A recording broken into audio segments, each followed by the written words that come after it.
अल्लाहुम्मा सल्ली अला मुहम्मदिन व अला आलि मुहम्मदिन कमा सल्लैता अला इब्राहीम व अला आलि इब्राहीम इन्नका हमीदुम मजीद। अल्लाहुम्मा बारिक अला मुहम्मदिन व अला आलि मुहम्मदिन कमा बारकता अला इब्राहीम व अला आलि इब्राहीम इन्नका हमीदुम मजीद।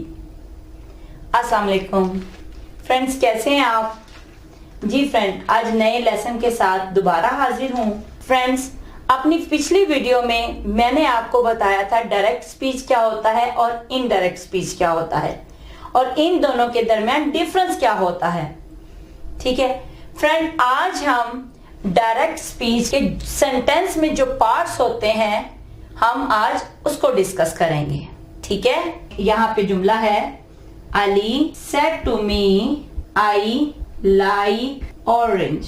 ठीक है, आई लाइक ऑरेंजेस। हमने ये सीखना है कि इसके हिस्से कौन से हैं। ये तो हो गया ना डायरेक्ट स्पीच। यहाँ पे इन्वर्टेड कॉमास भी आया हुआ है और दोनों पार्ट सेपरेट हैं कोमा के जरिए। ठीक है फ्रेंड, इस वीडियो में हम पढ़ेंगे इन पार्ट्स को, इन हिस्सों को, इन कंपोनेंट्स को क्या कहा जाता है। ठीक है जी फ्रेंड्स, और इन कंपोनेंट्स का आपको अच्छी तरह पता होना चाहिए क्योंकि ये आगे जाके इस्तेमाल होंगे और आपको किसी किस्म की कोई कंफ्यूजन ना हो। जी फ्रेंड्स, इंग्लिश जुबान में कही हुई बात के दो हिस्से होते हैं। ठीक है, ये एक हिस्सा और ये दूसरा हिस्सा। ठीक है, इंग्लिश जुबान में कही हुई बात के दो हिस्से होते हैं, पहला हिस्सा और दूसरा हिस्सा। फ्रेंड, पहले हिस्से में ये बताया जाता है कि बात करने वाला किससे बात कर रहा है। Ali said to me, Ali किससे बात कर रहा है? अली मुझसे बात कर रहा है। ठीक है, इस हिस्से को कहा जाता है रिपोर्टिंग स्पीच। क्या कहा जाता है इस हिस्से को? गौर से देखें, रिपोर्टिंग स्पीच। ठीक है, रिपोर्टिंग स्पीच। अब फ्रेंड, जुमले के इस हिस्से में मौजूद जो वर्ब होता है, ठीक है, मौजूद जो वर्ब होता है उसको कहते हैं, अब इसमें वर्ब कौन सा है? ये, इसको कहा जाता है रिपोर्टिंग वर्ब। ठीक है, रिपोर्टिंग वर्ब। जैसे he said, she said, they say to me, she says to me। यानी इस हिस्से में बात करने वाला किससे बात कर रहा है, उस हिस्से को कहा जाता है रिपोर्टिंग स्पीच। ठीक है, और रिपोर्टिंग स्पीच में जो वर्ब इस्तेमाल होता है उसको कहते हैं reporting verb. Is it clear? दूसरा हिस्सा जिसमें उसकी कही हुई बात को बयान किया जाता है इसको कहा जाता है रिपोर्टेड स्पीच। ठीक है, जिसमें वो बात उसकी बयान की जा रही है उस हिस्से को कहा जाता है रिपोर्टेड स्पीच। फर्क क्या है? इसमें आता है टिंग स्पीच, इसमें आता है टिड स्पीच।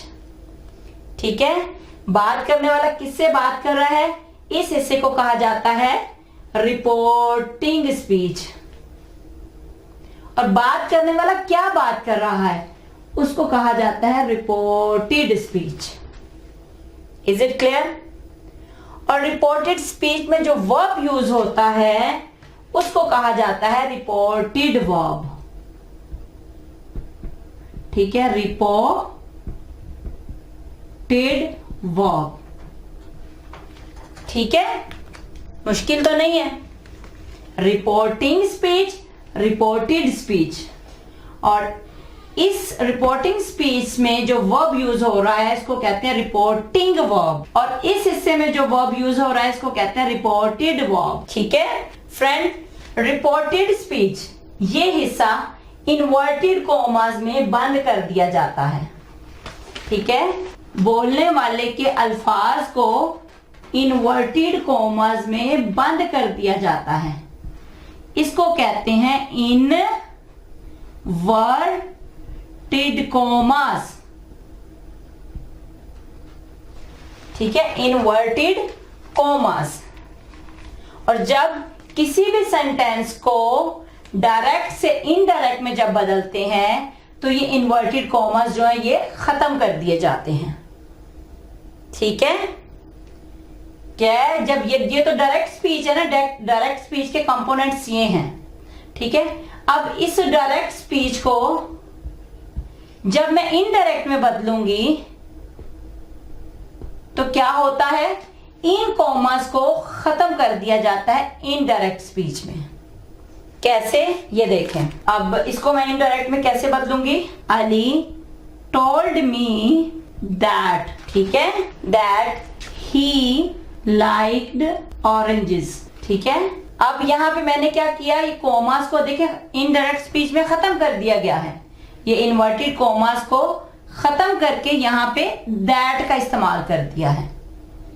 ठीक है, इंग्लिश में कही हुई बात के दो हिस्से होते हैं।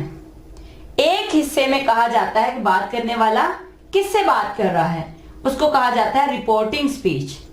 और दूसरे हिस्से में उस बंदे की कही हुई बात बयान की जाती है, उस हिस्से को कहा जाता है रिपोर्टेड स्पीच। इस हिस्से के वर्ब को कहा जाता है रिपोर्टिंग वर्ब और इस हिस्से के वर्ब को कहा जाता है रिपोर्टेड वर्ब। ठीक है, और किसी बंदे की कही हुई बात को इन्वर्टेड कॉमास में बंद कर दिया जाता है डायरेक्ट स्पीच में।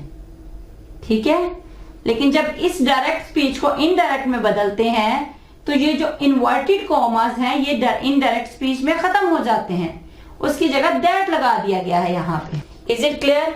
ये पार्ट्स, ये कंपोनेंट्स डायरेक्ट स्पीच के, इनके नामों को आपको पता होना चाहिए।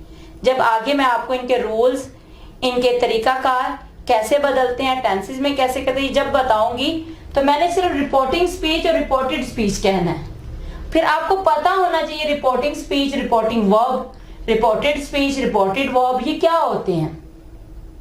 ठीक है, इज इट क्लियर? चले अब कुछ एग्जाम्पल्स कर लेते हैं। ये कुछ एग्जाम्पल्स हैं। अब देखिए जितने भी मैंने लिखे हैं सब में इन सब बातों के दो हिस्से हैं, एक ये हिस्सा और एक ये हिस्सा, एक ये हिस्सा, एक ये हिस्सा। इसमें एक ये है और एक ये है। ठीक है, इस हिस्से को कहा जाता है, और ये जितने भी ये हैं इन सब को कहा जाता है रिपोर्टिंग स्पीच। ठीक है, और इसी तरह ये भी रिपोर्टिंग स्पीच, रिपोर्टिंग स्पीच। और इस हिस्से को कहा जाता है रिपोर्टेड स्पीच। ठीक है, और रिपोर्टेड स्पीच देखें इन्वर्टेड कॉमास के अंदर बंद हुआ है सभी। Is it clear? ये इन्वर्टेड कॉमास है। इसी तरह ये भी रिपोर्टेड स्पीच है, ये भी रिपोर्टेड स्पीच है। इसमें जो वर्ब इस्तेमाल हुआ है इसको कहते हैं रिपोर्टिंग वर्ब, जैसे सैड, सेज, सेड, ये है रिपोर्टिंग वर्ब। ठीक है, और इस हिस्से में जो वर्ब यूज हुआ है इसको कहा जाता है रिपोर्टेड वर्ब। ठीक है, reported verb. Is it clear friend? आज मैंने डायरेक्ट एंड इनडायरेक्ट स्पीच में डायरेक्ट स्पीच के जो कंपोनेंट्स हैं मैं सिर्फ आज इनको डिस्कस करना चाह रही थी कि आपको इनका अच्छी तरह पता हो। ठीक है, इंशाल्लाह नेक्स्ट वीडियो में नेक्स्ट लेसन के साथ दोबारा हाजिर होंगे।